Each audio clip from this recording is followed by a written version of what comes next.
Welcome to Amidon Planet. Good talk, real learning, better teaching. I'm Joel Amidon. Let's get started. Today on episode 145, we're continuing our work of exploring ideas. I'm talking to my friend.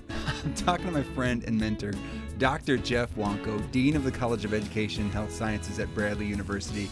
Yes, we are going to be talking about real learning, better teaching, all that good stuff. But this episode was a pleasure. I don't get to talk to my friend Jeff all that often. He is someone that means a lot to me and what I'm doing in my role here at the University of Mississippi. I first met Jeff and this is probably all in the first episode I had with Jeff, I think, and it's linked in the show notes, so you can find it there. Anyway, Jeff was a mentor for the STAR program, which is a service teaching and research in mathematics education. It was at that time sponsored by the National Science Foundation. Now it's sponsored by the Association of Mathematics Teacher Educators, or AMTE. But Jeff was one of the mentors there, and meeting him and hearing his story, his idea, his trajectory for a career in math education. I don't have a podcast. I don't have one podcast, let alone four. Without those conversations, and thinking about what are the other ways that you can contribute into this world that we're living in math education or in education in general. I am just so appreciative of him, and also too, he's just fun to talk to. So, sometimes I say it on in the recordings, like, this podcast is like an excuse to have great conversations with people. I'm actually kind of amazed at some of the conversations I've gotten to have with people. And this is great that we got a chance to pause, take a breath. It's the summer for him and me, and able to, again, record some things and also talk about some things that we're passionate about, especially getting him to talk about puzzles, which had some other things to talk about rather than what we got into in our first episode. But again, I'm just excited that we get to have this conversation and we get to talk about how puzzles lead to connection, puzzles lead to creating spaces where people connect through curiosity and engaging in shared problem solving, which is what we need in this world, right? Kind of ties back into our thinking about our conversation about hope for cynics with Gary. Anyway, I'm blathering. Let's get into it. Before we dive in, though, if you enjoy Amidon Planet, the best way to support this work is to like, subscribe, leave a review, or a comment. Some people leave a comment in Spotify. You'll hear about one at the end of this episode when we talk about our mailbag. Everything that you do with those things, like, subscribe, leave, review, it helps others find these conversations. You can also share the podcast with a colleague. Another way to support is to reach out with ideas or questions by sending me a note to joel@amidonplanet.com.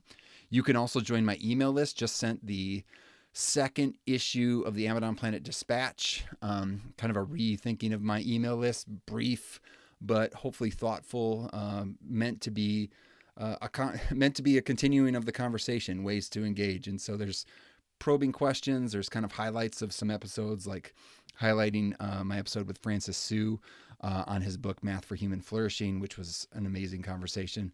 But again, just in case you missed it. So, anyway, there's buttons all over amidonplanet.com where you can hit join the email list if you want to get added to that. Thanks for being a part of this gathering. Now let's get into today's conversation with Dr. Jeff Wanko. Jeff, hey, thanks for coming to Amidon Planet as we were in the midst of conversation. But you had a question that I thought was kind of interesting. I'm like, let's save this for the pod. Like you said, what was you probably know your Would you own like words, me to? Would you like me to ask? Yeah, exactly. Yeah. Well, and So welcome. And again, welcome to Amidon Planet again. Thank you. Yeah. Thank you. My pleasure. My pleasure. So Joel, I was wondering of some of the previous episodes that you have done here on Amidon Planet.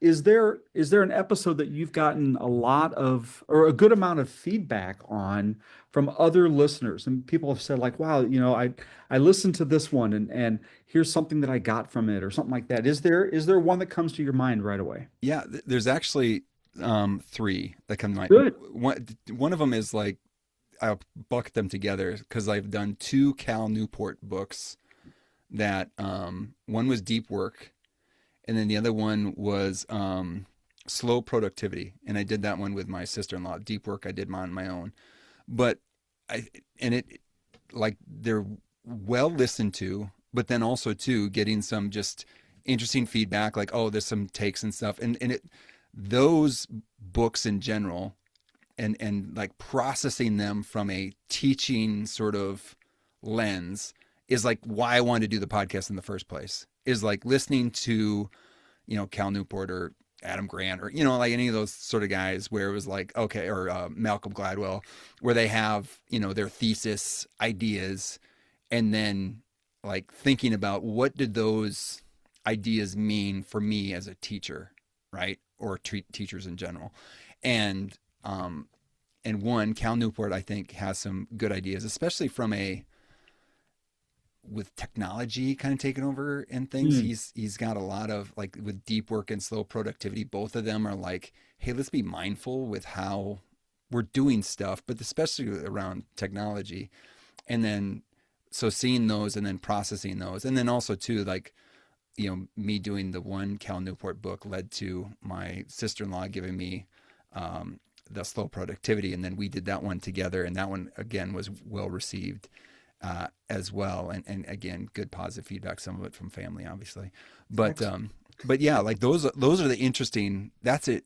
That was those are again. He's got fascinating ideas, and then again, it's just kind of calibrating them for thinking about teaching. And then the other one that's I actually would want some answers about this one. It was like one of our first episodes. It's like episode 33.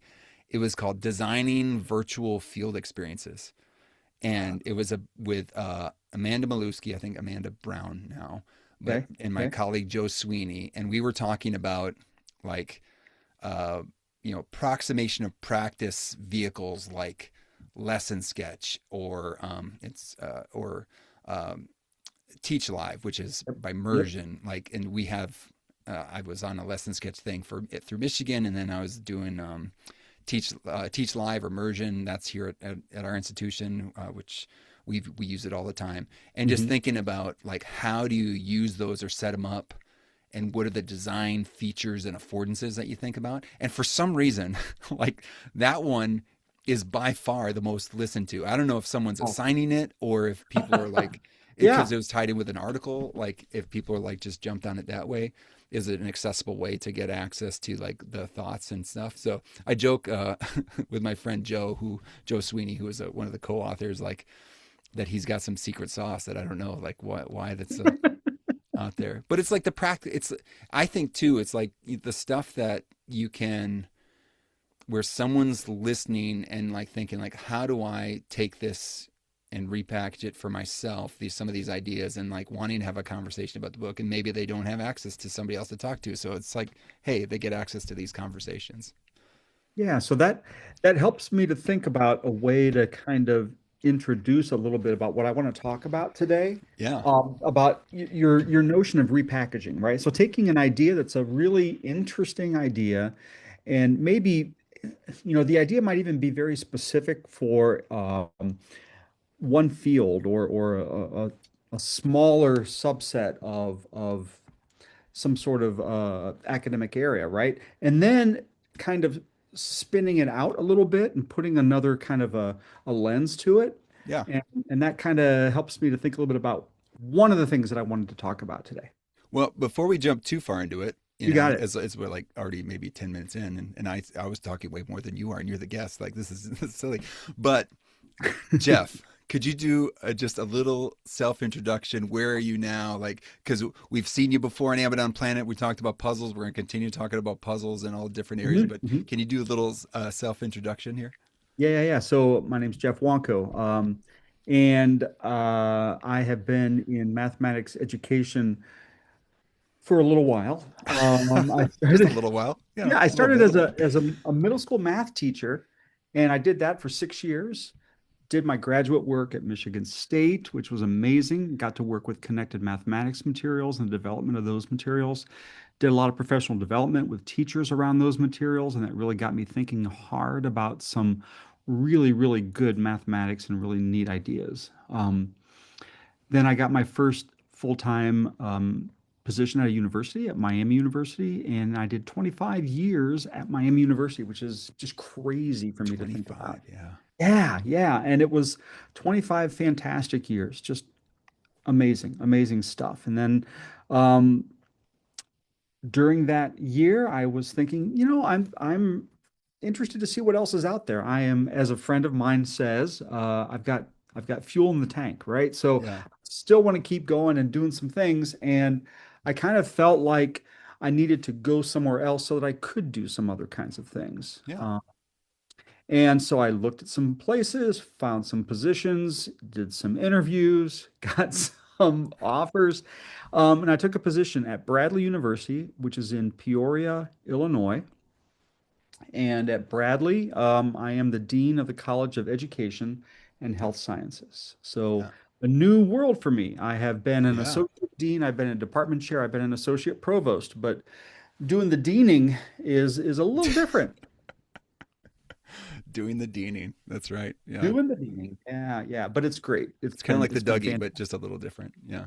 Right, a little different. I don't think I've ever done the actual Dougie, but yes, thank you. Well, I could teach you how to Dougie. Teach you. That's okay. We'll take that offline. All right, all right. So here at Bradley, then I'm working as the dean in the college.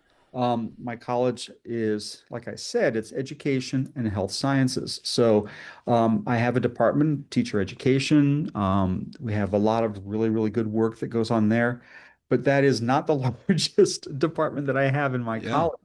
In fact, I've got two really significantly large college departments in the college, nursing Yeah. and also counseling. Wow. I also have other departments that deal with other areas in the health sciences, and so it's really a lot of fun learning a lot about physical therapy, Yeah.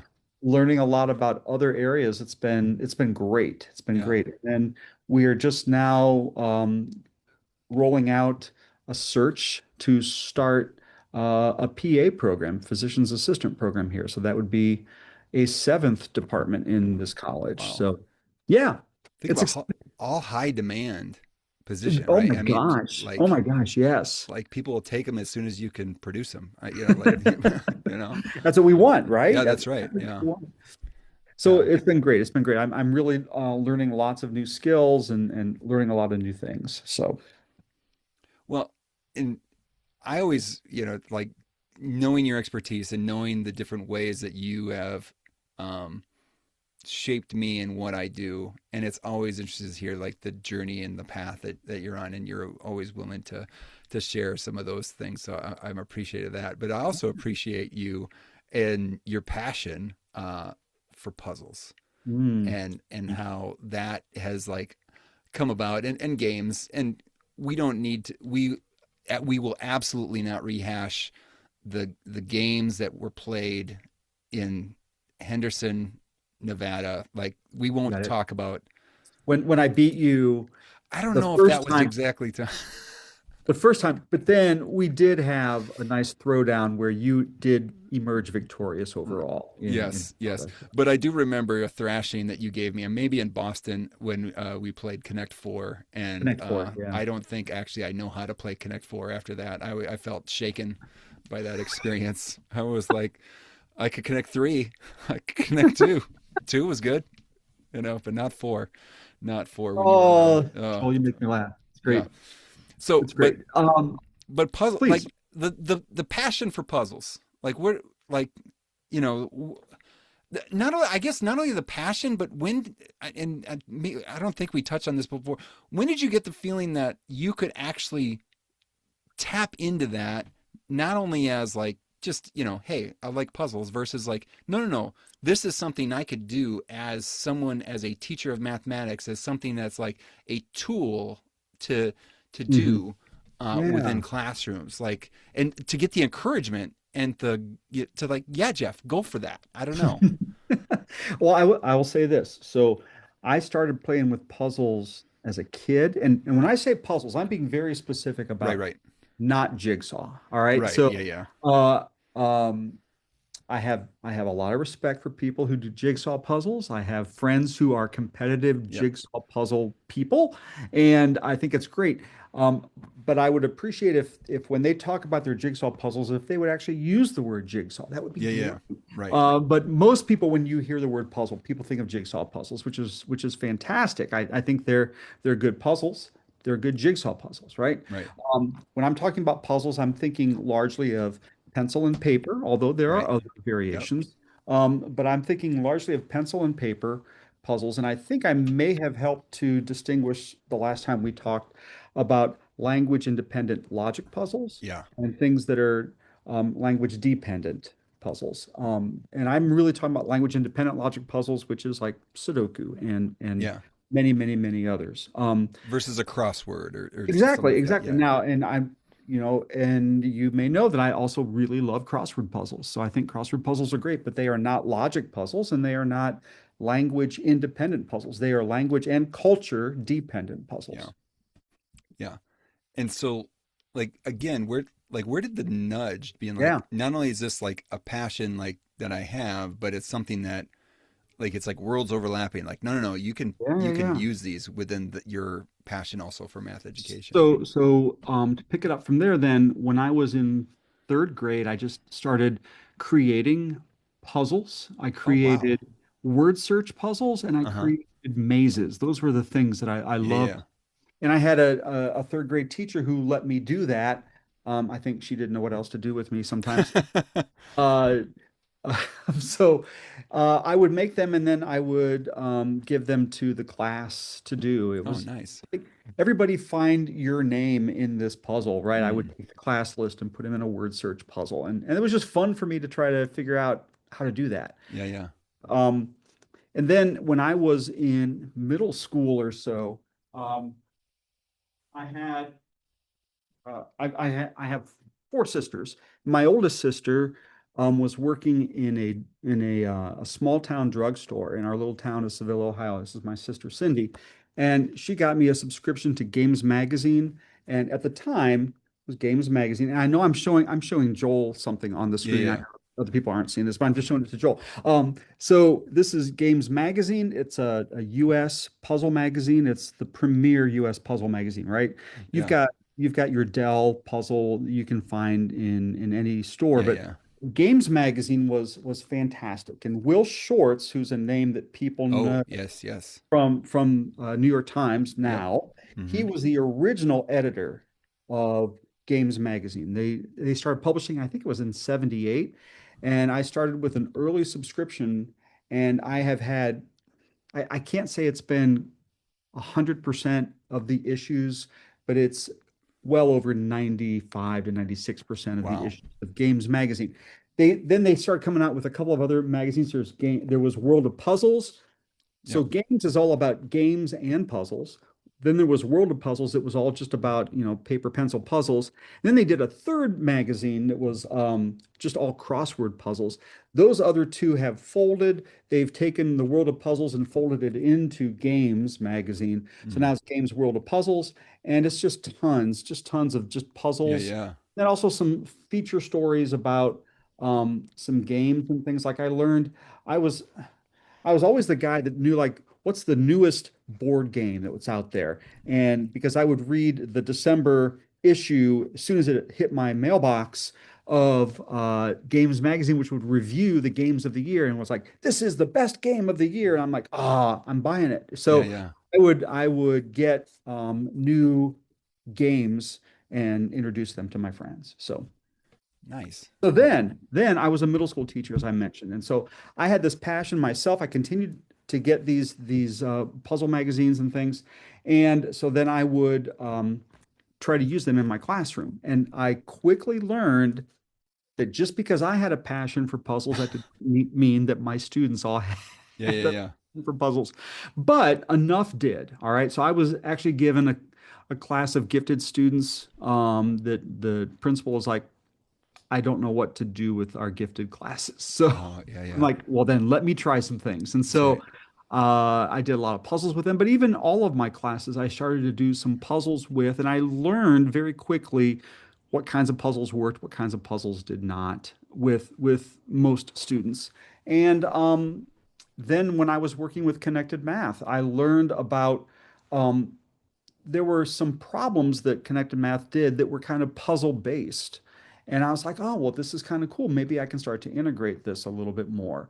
And Hmm. so I then in 2000, I started teaching pre-service teachers. And I was not using puzzles then, but I was doing a lot of stuff with math education and thinking about things. And then I started to think back to connected math a little bit. And then really it was once I got my tenure and promotion. Then it was like, all right, now you can do something that you really want to do. And so I was Hmm. like, I wonder if I can meld my personal interests around puzzles with some mathematics education stuff, with my teacher education stuff. And so that's what I started to do. And thinking about, are there certain paper pencil puzzles that might be helpful in some mathematical sense? Yeah. And one of the first ones, of course, that I hit on was a puzzle in Games Magazine was called Partitions, and Yeah. then it's known as Shikaku, and that's dividing up a grid into boxes. All right, Yeah. area, and really thinking about how that can be useful when kids are learning their factor pairs and learning about areas of regions. Yeah. So Well, just took it from there, and then I developed kind of a research identity here around it, and then just carved that out for myself. So yeah. And you've authored some puzzle books as well, too. books, Yeah. journal Yeah. pieces, just done all sorts of stuff with it, and it's been a lot of fun. Yeah. Well, and I remember, and this was something that we had like a when I was teaching ninth grade and mostly ninth and tenth grade, like initial, like, Mhm. hey, everyone's got to be in these classes to get your math credits, Right, right, right. and we would do what we called maintenance, but it was basically the warm up, bell Mhm. ringer, whatever you want to call it, and then. I always, when we would divide it, like you'd had 10 grids on one side, and then they would have to show effort that they did it, and then they made it, whatever. But always too, Sure. there's variable in how fast people are going to get that done. So always on the back, I would put a Sudoku puzzle, either if it was traditional or like the X Factor, where it would have the X all the way through it. So they had like an extra, set of 1 through 9 that you had to complete as well. And it was amazing, like the kinds of things that then led to. So when we were talking about proof and justification, right? And they were making an argument. And it's like they were so struggling with maybe one of the contexts that we had from when we did Core Plus, which is kind of an extension of, I think, of connected math. Um, Mhm. Mhm. and they might have had problems like describing the logic. And it's like, hey, let's flip over your maintenance, look in the back. How do you know that a one goes in that box? That's right. And That's it's right. like, like, oh, I know this about the rules of the puzzle. Okay, there's a given, right? Like I know this about that. I know that there's so like they can walk through that logic like, oh, that's like a step by step sort of reasoning for why I put a one in this box and not a nine, right? Yeah. um Yeah. and it was like an entry point into like reasoning and justification, which in other words, that like they're just having fun, like they want to do it, and then but at the same time they're using these muscles that we want them to use. Right. There's this reasoning, there's this development of deductive reasoning, which I think is where some of these deductive puzzles really have some legs. They can really Mm-hmm. help us get kids kind of in the language, in the mindset of logic. All right. So I talk about puzzles as being good proof readiness. So I think it's really and in the way that you even talked about it, you said you had kids be explicit, like I know that a one goes here because of this. I know that this can't be a three because Mm-hmm. of this, right? So when you start to be explicit about those kinds of observations, then I think what you're doing is you're laying that foundation for some good proof readiness. Mm-hmm. Yeah, in which I mean, you think about our current day and time, like you want people to be able to describe the reasoning and justification for decisions that they're making and things like that, like, That's and this right. is good practice for that. Right. And I started to do workshops for teachers, and I would start to incorporate some of these puzzle ideas in there. And teachers would just like, give us more, give me more. I'd love this stuff. I want to figure out how to use this in my classrooms. And one time I was doing a puzzle. It's a Hashiwokakero where you're building bridges across islands, and I had a teacher who was there, and he was a high school teacher, and he said, "You know, I use these in my classroom already." And I said, "Oh, tell me about that. Tell us about that." And he said, "Well, it's really cool. I use this." And he started to lay out all of the arguments about proof readiness. He said, "You know, we talk about postulates, we talk about theorems, we talk about all this stuff. And so we use examples of some of the rules or some of the observations Yeah. from this specific type of puzzle, and then that becomes the language that they use throughout the class then." So I Nice. thought it was really cool. Yeah. Yeah. And so like it feels like, and I don't know if you feel this too. It feels, and maybe I'm just making it up because it's just on my mind, but like it feels like puzzles are becoming more popular. I don't know if it is, and like there's like this So community yeah, around. I don't know. What do you think? yeah. There is. So in the 20 or so years that I've been playing with puzzles kind of in a professional setting, I have seen them really hit a high point when like Sudoku became like it. And then there was all this like, oh, let's find the next Sudoku puzzle. And, Mm-hmm. and nothing really stuck in the way that Sudoku did. Ken made a little bit of advancement, right? Yeah. But really nothing else did. And so there was this kind of tapering off. But now I've, like what you said, I've seen a resurgence as some people have discovered some of these things. So one of the things that I think I mentioned before is this other puzzle magazine that is a Japanese puzzle magazine, and Yes.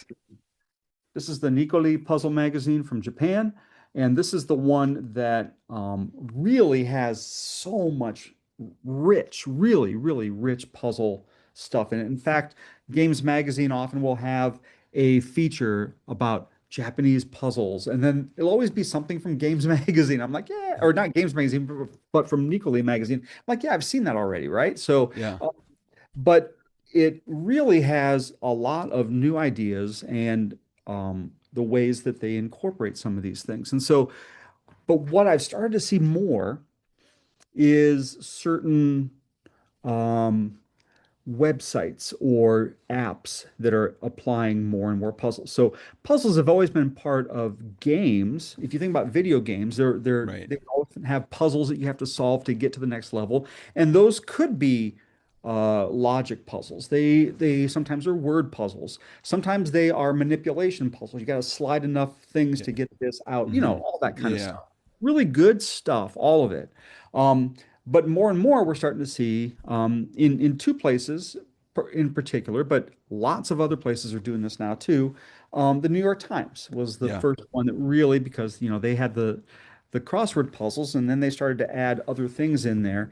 And this is where a lot of people started to get some ideas about using puzzles. New York Times has done it to drive readership and to Right. drive people to their subscriptions. And so they're great. They put out little teasers, little free things, and then people are like, gosh, I really like this connections puzzle. And so Yeah. oh man, now I need to subscribe to get to have access to all these old ones or whatever else. And Yeah. so that's been huge. That's been huge. The New York Times has done a fantastic job, and they have a whole editor that does that. I'd mentioned Will Shortz earlier. He's the editor just for the crossword puzzles. Mm-hmm. And then they've got, other people who do all these other kinds of puzzles as well. And then lately, as I know is LinkedIn. So Heck yeah. LinkedIn now has, I think, 7 different puzzles that they've Yeah. done. They just keep rolling out some new ones and with some interesting variations all the time. So, Yeah. uh, A lot of like what we say, non-language dependent um puzzles. yeah, Yeah. so they're language independent and then they're language dependent, a couple Okay. of them, but Language independent. Yeah. mostly language independent. Right. So there's a mini Sudoku. So that's cool. That's fine. Yeah.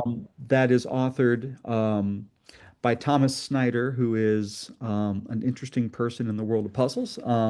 He's a world champion in Sudoku. He's a Sudoku world champion, a Wow. Sudoku U.S. champion, and he's just an interesting person who does a lot of really interesting stuff. Like if you take a look he does a lot where every puzzle has some sort of theme to it, and it's the layout of the pieces and the starting numbers Yeah. and placements of digits and stuff like that. So it's really pretty cool stuff. But then, like, they recently rolled out a variation of Shikaku. And I mentioned Shikaku earlier, where you're drawing the rectangles And to they call match it the area. patches, I Yeah, believe. and Yeah. patches is it's basically Shikaku, but with a variation that they don't give you all of the numbers necessarily that go in there, but they will also give you hints about whether or not a shape is a square, whether it's a tall rectangle, so the height is taller than the base, or the Hmm. other direction, where it's a wide rectangle.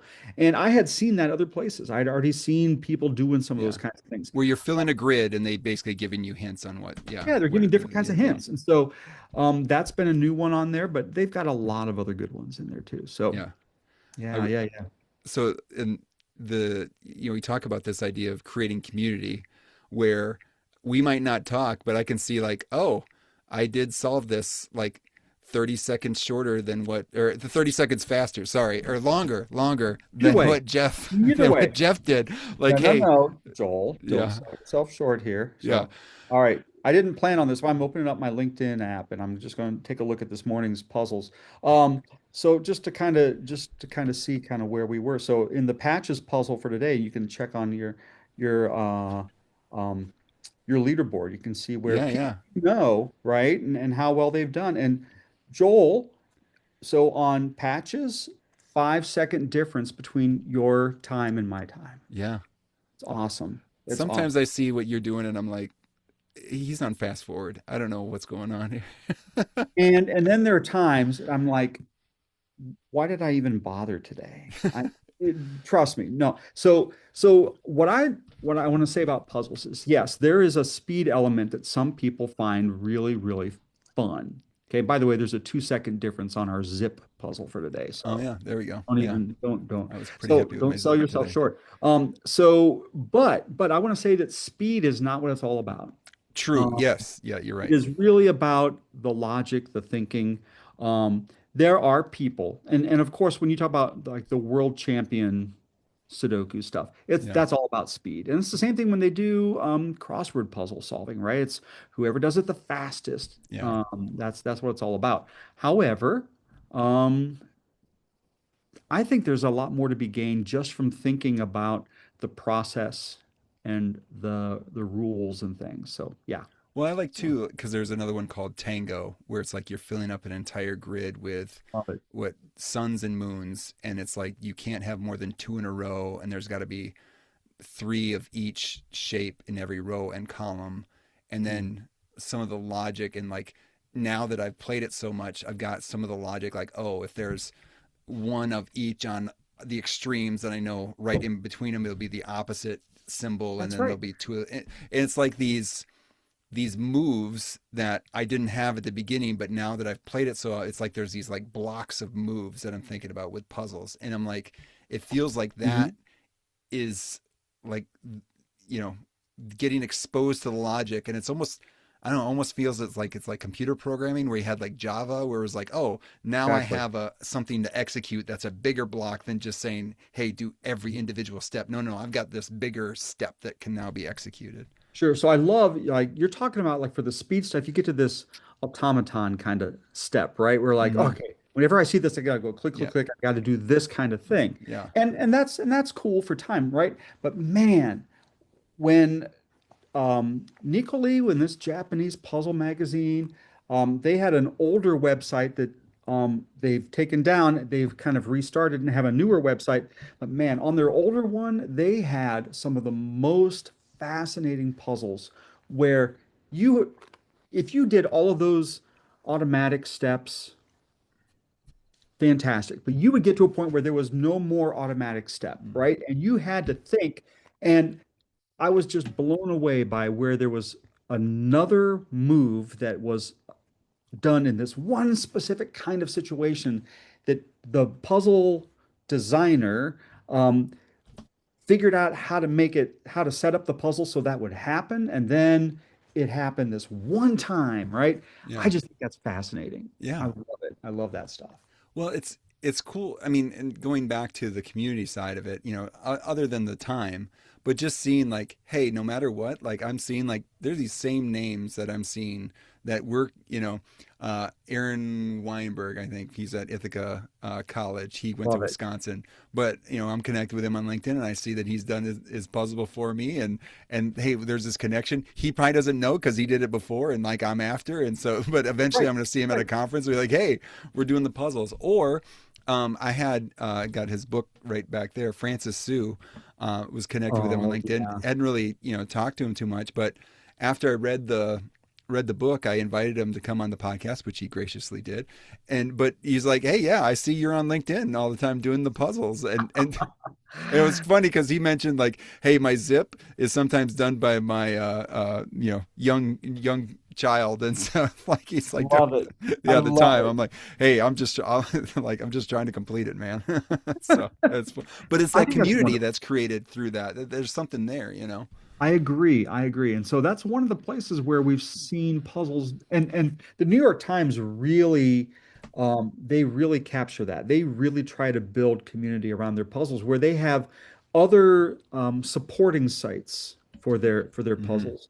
Um, so for example, when they have, all right, so when they do their crossword puzzles, they have another website that is all about people making comments. It's a blog where people go in and they make comments about that day's puzzle Yeah. and favorite clues and things like that. And you start to dig into these, and there's a language that people like codes and stuff that people have. They're not trying to keep other people out, but there's just like shorthand, Yeah. right, for Yeah. Yeah. Uh-huh. something. And they'll incorporate these things. And if you log on to it, you're like, what the heck are they talking about? And then you figure it out, and it's Yeah. really great. So there's one of those for the spelling bee puzzle that's in the New York Yeah. Yeah. Times. Oh, there you go. No, for Yeah. anything, oh, connections. When you do the connections puzzles, there is a whole forum for people talking about the connections puzzles. Yeah. It's it's really cool to see. And it's all about community. Yeah. And I mean, just the I don't know, to think like there is something about having a conversation about something low stakes, like a puzzle, right? Whether it's Totally. in classroom, like we're Totally. all trying to do Sudoku, or like, hey, let's talk about the world today. That was a weird word, like whatever, like those sorts of things. And then when it comes to the time, like, man, actually have a real issue to talk to. Well, I already can't. I've already had an approach in talking to somebody about, this puzzle, like, and they didn't bite my head off. Now I can go talk about this actual issue. And it's like that low hanging fruit that then leads to like, hey, when the stakes are a little bit higher, there's a relationship that's already there that I didn't have before. And so Right. now like we And can so, talk. don't we want that in our classrooms? Oh, Don't we want absolutely. that kind of thing in our classrooms? Right. So, to me, that's another advantage of puzzles. And something that we've talked tangentially about is the fact that when you do puzzles in your classroom, say in your math classroom, sometimes it is your best math students who struggle with some of the Mm, puzzles. And sometimes it's a student who maybe has not experienced as much success in your yeah. math class who gets something about a puzzle. I think that's wonderful. And Yeah. then it does start to open up some people that maybe wouldn't have opened up otherwise. I think that's great. Yeah. So, So, oh, go ahead. no, no, no. So if I may, I want to talk about how I have used puzzles here, Yes. my new position as a dean. Oh, there you go. All right. So how was that for a segue? No, that's a great segue. I'd love to hear this. So when I started here, one of the things I was thinking about was how do I introduce myself to my college, right? Yeah. I've got nurses, I've got physical therapists, right? I've got teachers, Yeah. but Yeah. not all math teachers, not by a long shot, right? Right. So we had an opening college meeting, and I did exactly what I've talked about with you before, and that is I used a puzzle. I used Shikaku. It is one of the easiest ones for people to start to understand, and I did it with a notice and wonder. Okay, so Yeah. I'm like, here are puzzles, here are their unique And what's solutions. Shikaku again? Just to make sure. Good, good. Thank you. Yeah. Yeah. Shikaku is the one where you're given a grid that has numbers throughout the grid, and then your goal is to draw rectangles that Okay. fill up the entire grid. Yep. It's kind of The like a patches. jigsaw puzzle, right? It's Yeah. patches, Yeah. right? Yeah. You're filling up the whole grid so that each rectangle has an area that matches the number that falls in Yeah. in Hmm. its interior. Okay, so I wanted to do that with everybody in the audience, and I thought this is a kind of an easy one for people to get an idea about. And it always works. It always engages people. It never fails for me. You can engage people with Shikaku, and you have to start with stuff that's um, pretty low stakes. Yeah. It's easy to get an idea, and yet it can be a nice little challenge. Okay, so we do that, and I have people working with each other. Always, always, always. It's never an independent solo endeavor unless somebody's like, I need to put my blinders on. I've got to do this Yeah. myself. And you often will have somebody like that. Yeah. Yeah. Totally fine, right? But I encourage people to work together to talk to each other, and it's always those dialogues, those conversations that get things going.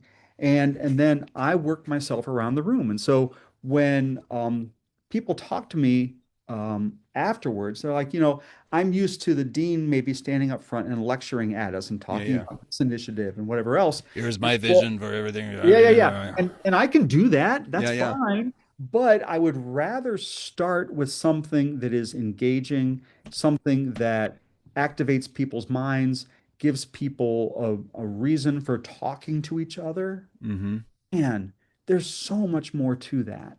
And so the puzzles did exactly that. And then I had them had examples for the people to do. And it was I thought it worked out really well. Yeah. End of the year is rolling around this past month, and I'm like, all right, I want to do something else here at the end of the year.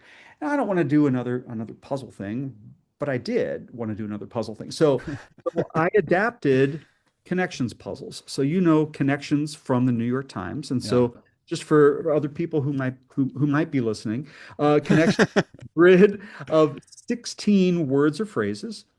Sometimes they even do like diagrams and other things. But anyway, words or phrases typically. Hmm. And you've got to put them in four groups of four where there's something that connects them. There might be a category or something else, but a way to connect all the four in each of the four groups. Okay. Yeah.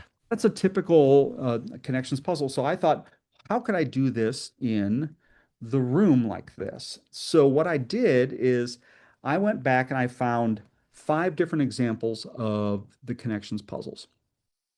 And if you look at when they are talked about afterwards, they get rated on a scale from 1 to 5. 1 is the easiest and 5 is the most difficult. So I started with I got one at each of the five levels, and I said, all right, I did all the level one. Made copies of that all on, let's say, green paper. All right, Yeah. so blew it up big, cut them out so there were 16 tiles at a table, Yeah. and had people then move the tiles, physically move them around to try to get their categories working with each other. Now, you don't get the instant feedback that you can get when you're doing this online. Right. Okay. But I worked my way around the room and was talking to people and asked them about their strategies or their ideas. Um, and then once they finished the green one, I said, now open the yellow envelope. And the yellow envelope was the one at level two. And then Yeah. there was Yeah. level three and level four and level five.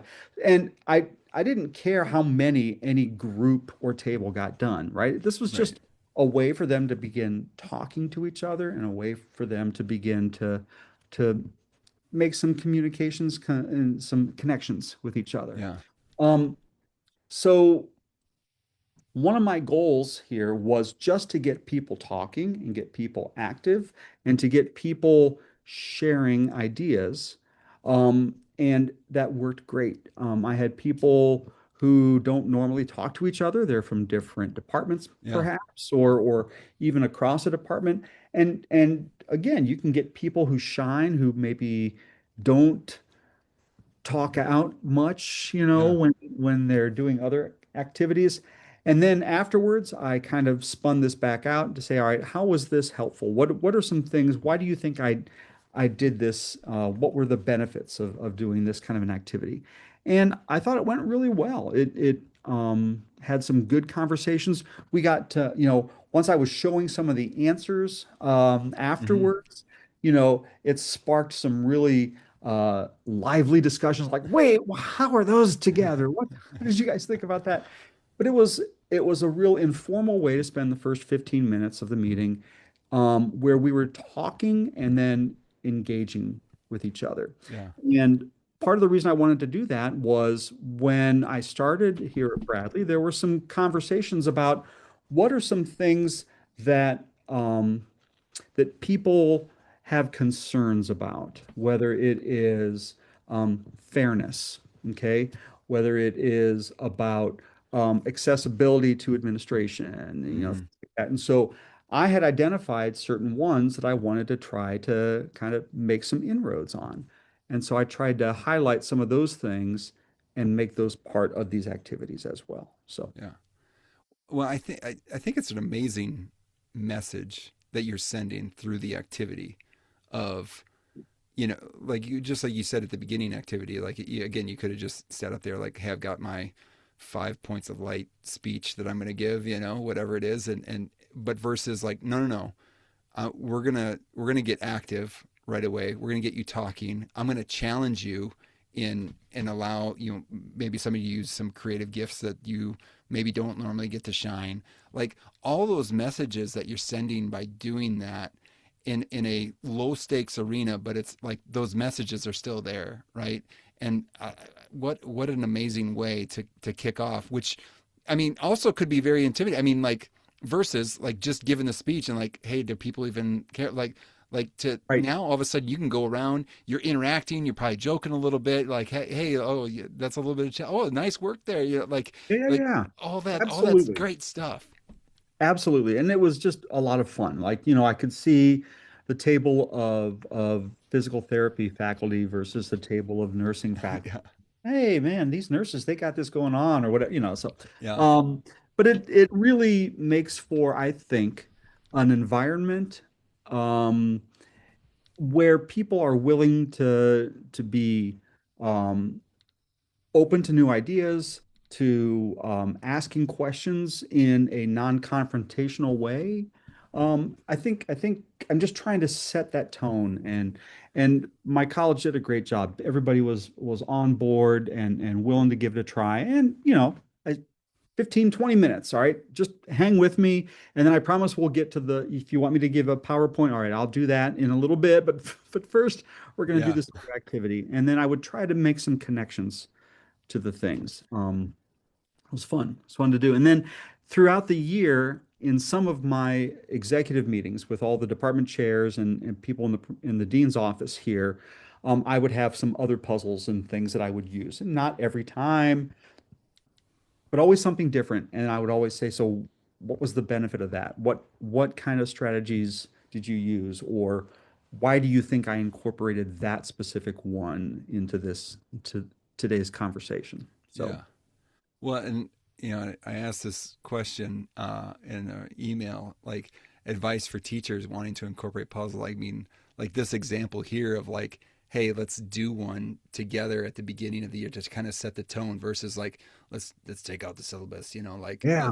let's Oh my do gosh. something to encourage communication. And hey, you're going to be challenged by ideas in here, and the best thing, best tool is what you're using right now, this communication between each other. When I was a middle school teacher, one of my biggest challenges was I wanted something on the very first day of class that would set the tone for the year. And I would have an activity, and it was an activity that always got the students out of their seats. I Mm, remember one time I was teaching seventh grade, and I gave everybody when they walked in the door, I gave them a number. I think one time I did, maybe they were all fractions. Okay, mm, I gave everybody a fraction when they walked in the door, and then I said, now you all need to get up and put yourselves in order from least on the left to the greatest on the right. And you have to talk to each other about how you know this. I might have done it where some of them had decimals, some of them had fractions. Who yeah, who yeah, knows? yeah. I have no memory of the specifics about this, right?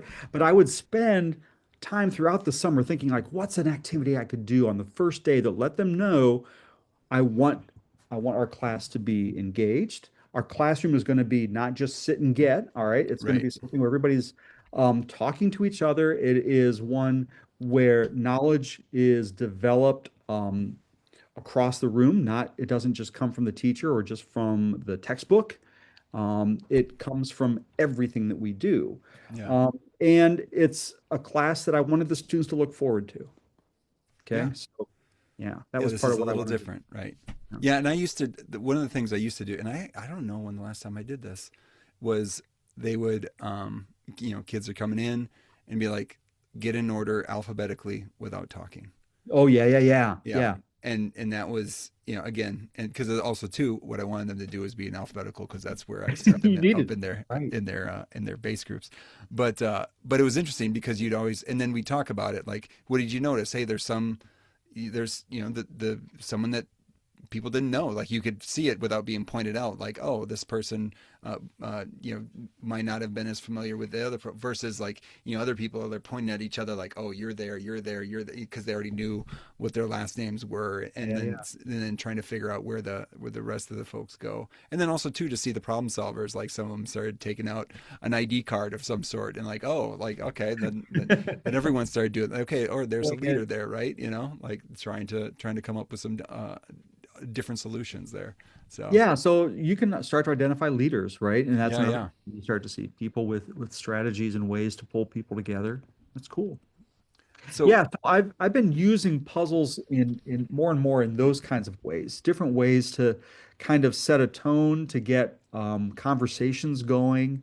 And I some work better than others. It's just always this like, let's try something new. Let's try something a little bit different. And then um, I think I've mentioned before about I have taught a class when I was at my university on developing puzzles, on creating, solving, and then creating puzzles, which was just fun for me. And it just harkened back to when I was a third grader and I was thinking, how do I make this puzzle, right?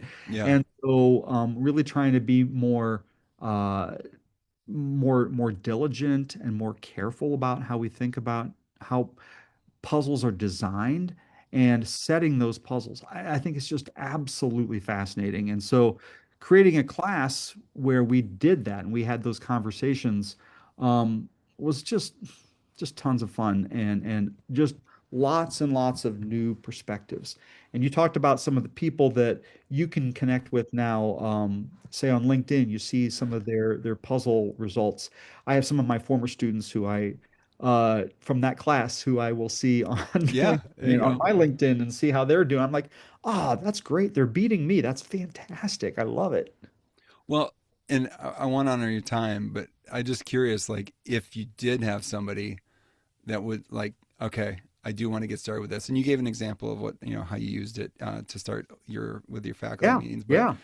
but any advice for teachers wanting to incorporate puzzles into their classrooms next fall? Because now's the time, like you're mowing the Absolutely. lawn, you're folding laundry, and you're like you start daydreaming about how do I want to set things up? How do I want to make things a little bit different next year? How do I want to use something that I like? If they like puzzles too, Yeah, and like, hey, how can you share some of that passion too? Like, sure. what advice might you have? Those are great questions. So the first thing is something that I said already, and that is don't assume that something that you have a passion for, your students are also going to have a passion for. Yeah, So yeah, I have seen, if you've got, all right, we'll go with something that's really kind of stereotypical. You got a football coach who loves football and yeah, yeah. wants to have all their math problems around football, and then you've got kids who have no idea what the context is for a problem that uses football as its context, right? Right. Yeah. So don't do that, right? Yeah. Get you got to think about the fact that not all of your students are going to have the same engagement as you.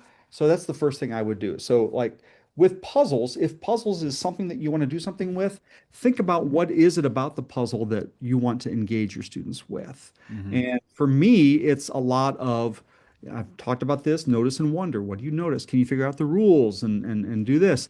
And start with something pretty straightforward, something that's pretty Yeah, low yeah. entry. And man, there's a lot that you can do with that. So I think the other things that I have said already are have your students work in groups, have them talk to each other, engage your students and so that they are having conversations, and then begin to build upon that and then use it as a chance to talk about strategies, problem solving strategies, but then also deductive reasoning, really thinking about how you can do that. So I've mentioned Shikaku. It is a fantastic puzzle to get started with. The other one I mentioned today was Hashi Wokakero, and that's a Japanese puzzle that means build bridges. And you can find some people just call it Hashi, Hmm. Hashi, and it's a great puzzle to. It has more rules, but it's really pretty straightforward. And what I like about it, it's also much more visual, Hmm. where a Sudoku puzzle, it's not that visual, although there are some visual patterns you can be Yeah. looking at. But it is much more about like making sure you got one of every number in every row in every column, et cetera, et cetera, et cetera. Whereas the Shikaku, the one about making rectangles, and then this one, Hashi Wokakero, the one about building bridges. It's very visual, and there's a lot about spatial visualization that I think gets overlooked in the curriculum these days. And so, if we can find places like that to incorporate those kinds Yeah. of things, I think it's great. Yeah. Well, and I wonder too, like just this whole, you talk about, making it accessible in the example of the football coach and maybe using some things that, you know, if you're passionate, but you make your passion accessible to Yeah, somebody yeah, else, and then you're differentiating yourself from other classes. Like I think there's a powerful combination there, and then also too, you get to use some of these gifts of like I'm talking to others. I might have to use some visual creativity, like with the building bridges, and like all that signals to a student like, hey, there's a lot of different ways you can play in this space, and that we're going to do, and we're going to try to leverage some of these things with regards to helping you build your relationship in our case with mathematics. And like yeah, what yeah, a message that is to yeah, students, yeah. you know. And in thinking about this, I kind of missed my opportunity. Instead of saying football, I should have said rugby. And then it There was you just go. like, Yep. oh, rugby. I don't Yeah. know a thing about rugby. And I would hope that nobody would ever. It's a Oh, great but math problem, a great wait, rugby wait, math problem there, Jeff. wait. Like the You, best you, angle to kick. Kick. you played rugby, right? Heck yeah. Oh my Yeah. gosh. Wait a minute. I didn't even think about that. Yeah. Hall of Famer right here. No, it's awesome. I think that's great. I don't know the first thing about rugby, and it would be a chance to introduce somebody to a little bit about some of Yeah. the rules, or the way that the field is set up. Or I mean, I don't Yeah. know how Because it's. you kick your extra point. Okay. So wherever you touch the ball down, you have to actually touch it down. You have to like put it on the On the ground. Wherever that is touched down, then from that point in the end zone, you you have to kick your extra point on a line that's perpendicular from perpendicular to the end zone, but then intersects with that point of touchdown. So if you score in the corner, you're going to have to kick the field goal like from almost the sideline. Like so you have, and you can I back up got as it. I far as got you it. much. So there is something like there's like what is the function that would create the best angle to kick from given whatever point you touch down. Anyway, See, that is awesome. That is awesome, and that explains why rugby players make the best geometers. that's right. Or like why a guy's running in the end zone and like and their guys are chasing him because he's trying to get to the middle to get the best kick. But if he doesn't touch it down, if like someone picks him up and takes him out of the end zone, there's no score. Like Oh he my has to God. touch the ball down. So That is so good. That or is she. excellent. One of Well, the most yes, yes, yes. one of the most exciting Olympic events was the 7-on-7 women's rugby that I saw from the last Olympics. Seriously, It was amazing. Yeah, that's outstanding. yeah. That is There we outstanding. go. I think that is wonderful. I love it. I love it. I love your passion for it and Thank how that you. came through Yeah, quite there you go. quite quite obvious. So Thank you, Jeff. Anything else that you wanted to add? Like anything that you're like after when I primed you for this conversation? Like anything else there's that you just wanted to add? I could keep on talking, but I think this is really there's To a be lot continued. To be to be continued. anytime. But I Yeah. would say this: if anybody has any interest in learning more about puzzles, I had somebody reach out to me recently, and they're like, "Hey, I want to use puzzles in my classroom. What are some good ones to use?" I'm like, That's an awesome question. Here are my top four puzzles, and here's the order that I think you should do them in because of this, this, this, and this. And here are some examples to use, and here are some worksheets that I've developed. I mean, so yeah, it doesn't take much to get me started on this. Yeah, yeah. Well, Jeff, I know you're busy. I know it's the end of a school year and you're taking a breath, but I appreciate you taking a breath with us here on Abaddon Any, Planet. any, anytime, Joel. It's great. And yes, we will. There will be a return visit in the near future. Thank you. There it is. There's my conversation with Jeff. You know, it's a good one when you get so wrapped up that you forget to ask the questions that you're supposed to ask at the end of every conversation. I didn't ask him about what's something he's learned lately to help him with teaching, even though he gave lots of different insights on how he's been using puzzles with connecting with students, but also with the faculty that he gets a chance to lead over at Bradley University. But I also forgot to ask him about his physical media, something he put in somebody else's hand. It's probably one of those puzzle magazines. He'd probably put that in someone's hand. Anyway, maybe if Jeff is listening to this, he could reach out with what his physical media is, and we could feature it on the next episode. All right. But before, you know, thinking about this conversation, think about what I learned from the conversation. I'm just wondering out there, and one way to engage is to have a reflection question, right? Reflect and think about what does this conversation even mean? Where in your classroom, workplace, community, household, right? Could you create opportunities for people to think together instead of simply working alongside one another? Ponder that. You have any insights? Send me a note, joel@amazonplanet.com. This is the part of the show. Now, speaking of that, we got a mailbag. This is part of the show where the conversation keeps going. I want to give a shout out to E.L. Fitz, who left a comment on Spotify after the latest episode. They wrote, "What a lovely conversation. I, too, want to be a farmer of hope." This was my conversation. Well, actually, Gary's conversation with me. He kind of took over. Gary Williams took over the the hosting roles when we talked about the book Hope for Cynics. So thank you, E.L. Fitz. Thank you for taking the time to share that phrase, that farmer of hope. That's it's kind of staying like how that thinking about cultivation, right? You plant seeds, you tend to them, trust that growth is happening, even when you can't immediately see it. I got my garden right now. It's been raining a lot in Mississippi, so my garden is rocking. But before all that, when the water's just hitting some dirt and you don't like, is something gonna grow?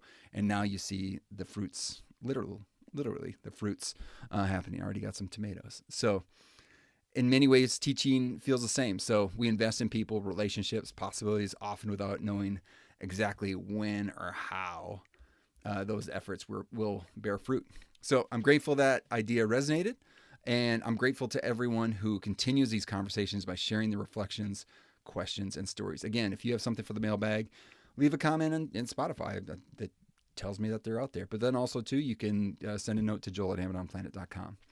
All right, now the physical media of the episode. Again, I forgot to ask Jeff, but this is the part of the show where I share an album, movie, or a book I've been listening to, watching, or reading. It's my small way of connecting with you. And if I'm being honest, it's also probably my excuse to celebrate physical media, the kind that pulls you off the interwebs for a bit and helps you be just a little bit more present. I'm talking about a Stephen King book on writing. It's more than that. It's a memoir of the craft. Okay, so not a horror book, not Carrie, not Christine, but I'd read all those as a kid. I read those books. I kind of tore through them. Misery. I remember getting really freaked out by the book Misery. And what I like about this book is, one, if you've read some of Stephen King's work and you know like how weird it can be, but how engaging it is as well. And you look at, sorry, I'm flopping it around in my little office here.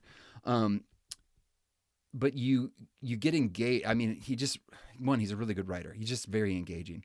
But then also too, you see the story of him starting to write, or even as a kid and some of the experiences he had, and you get to see like, oh, I can see why he's able to write engagingly about these things because of the experiences he had.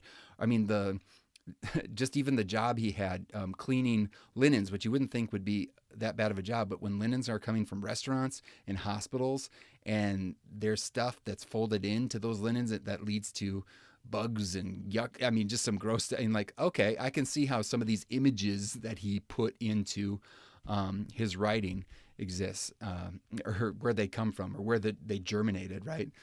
Talking about farming. And also do too some of the things. I want to have a conversation about this book more deeply, because there's a lot of different things I think apply to teaching, or just just about life in general. I got really excited. So anyway, the physical my physical, if I had I have a used copy of this book, I would hand it to somebody, but first I want to have a conversation with somebody on this podcast about this book, and then I would definitely put this in someone's hands, especially anyone that's engaged in any sort of creative endeavor.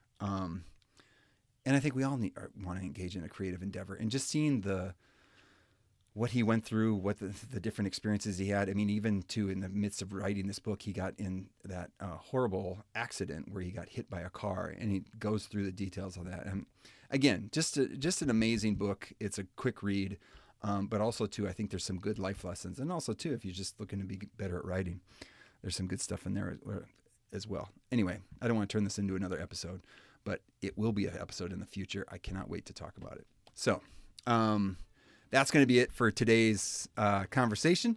Show notes are available at amazonplanet.com/episode 145. I'll put a link to that Stephen King book and some of Jeff's books and some of the puzzles that he mentions. There's the different magazines and the episodes that we met. All that stuff will be there at amazonplanet.com/episode 145.